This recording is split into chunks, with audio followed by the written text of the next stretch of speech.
Hi, and welcome to this presentation on DHA and Brain Development by Sydney and Shay. Through analyzing studies that go over the effects supplementation can have on babies' cognitive brain function and development, this PowerPoint will showcase a better understanding of recommended dietary intakes of DHA. DHA is an omega-3 fatty acid that's mainly sourced from fish or algae and can be synthesized from alpha-linolenic acid. It is a major structural component of phospholipids and the central nervous system. Important structures that rely on DHA are the brain, cerebral cortex, skin, and retina of the eyes. Dietary needs of DHA are high during the third trimester of fetal development, so preterm infants are often born with low stores of DHA. In the study, DHA supplementation during the prenatal period and neurodevelopment, do some babies benefit more than others? By Maria Makarides. It looks at babies categorized by sex, length of pregnancy before birth, and neurodevelopment at 18 months of corrected age by using the cognitive and language composite scales, Bayley scales of infant development, and the mental development index.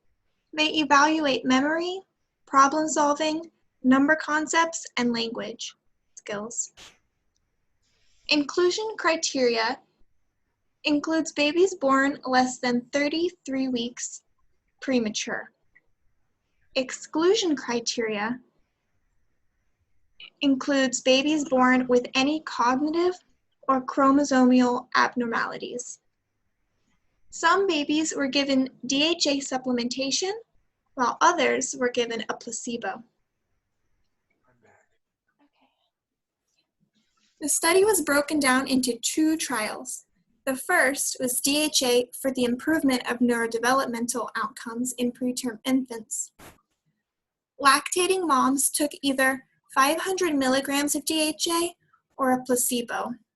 Babies that were not breastfed were given formula with matching DHA amounts.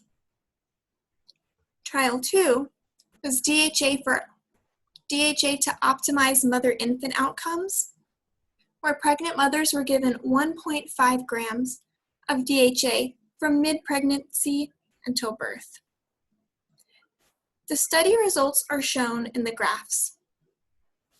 Graphs A and B show children with children with mild cognitive delay with standard and high DHA amounts given. Graphs C and D show children with major cognitive delay.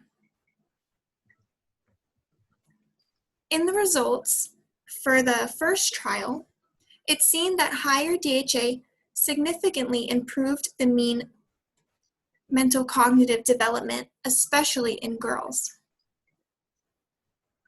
Thank you, Sydney. In the study called Effects of DHA Supplementation During Pregnancy on Maternal Depression and Neurodevelopment of Young Children, a randomized control trial by Maria Makarides.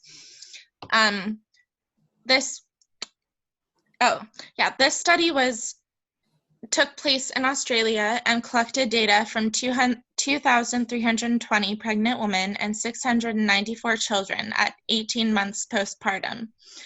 The women were split into experimental and control groups, with the experimental group receiving a supplement containing 800 milligrams per day DHA and 100 milligrams per day EPA during pregnancy. This was non-GMO supplement, and it fit the fatty acid profile of the average Western Australian woman. The Edinburgh Postnatal Depression Scale was used to screen for maternal depression at 6 weeks and 6 months postpartum.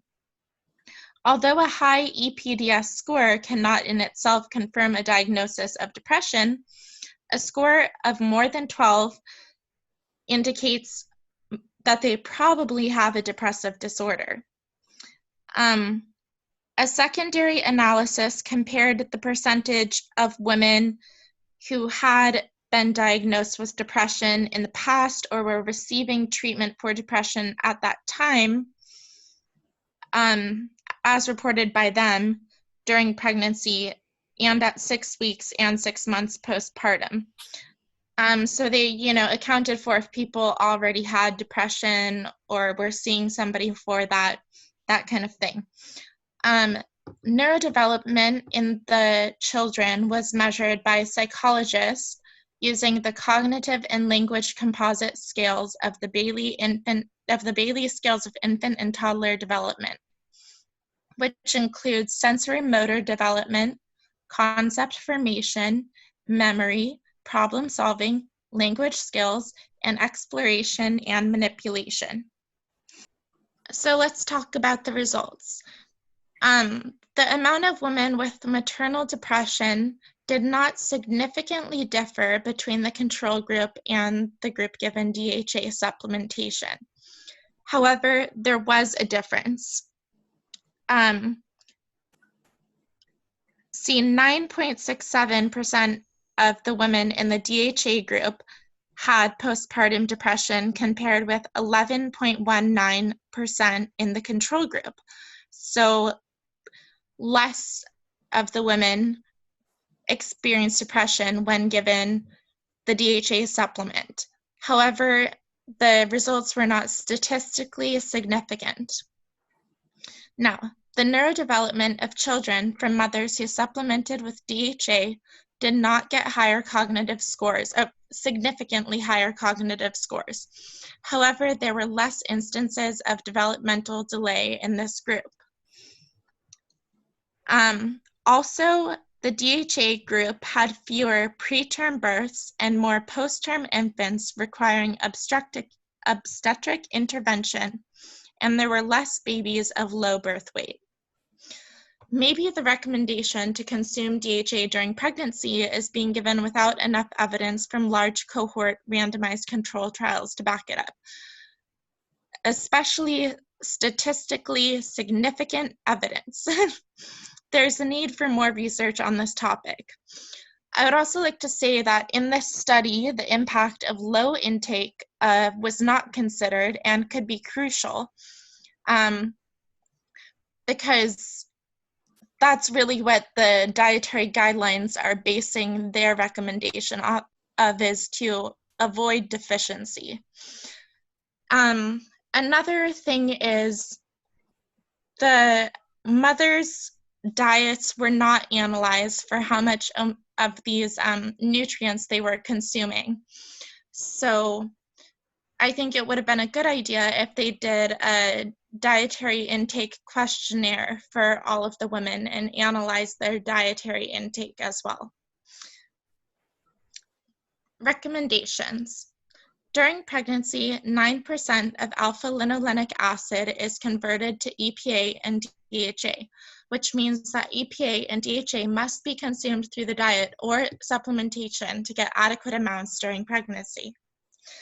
Even though the research studies we reviewed showed mixed results regarding the benefits of supplementation with DHA, according to other research, women who consume an adequate amount of EPA and DHA during pregnancy and lactation deliver infants with a more mature central nervous system, higher intelligence, and better vision. They also are less likely to have a preterm delivery and more likely to deliver an infant at a healthy birth weight. The adequate intake for DHA and EPA during pregnancy is 300 milligrams and should not exceed 3 grams because it thins blood or has an effect that makes you more easily to bleed. It interferes with the coagulation process, and that can be dangerous when you take intakes above 3 grams. DHA can be found in fish and fish oil, algae, egg yolk, and fortified foods such as orange juice and snack bars. It is recommended that pregnant women consume 2 4-ounce servings of cooked fish or seafood that is low in mercury per week. This includes salmon, canned light tuna, shrimp, and catfish. They should avoid fish high in mercury such as swordfish, king mackerel, tilefish, and shark. Thank you for watching our presentation. I hope you learned something about DHA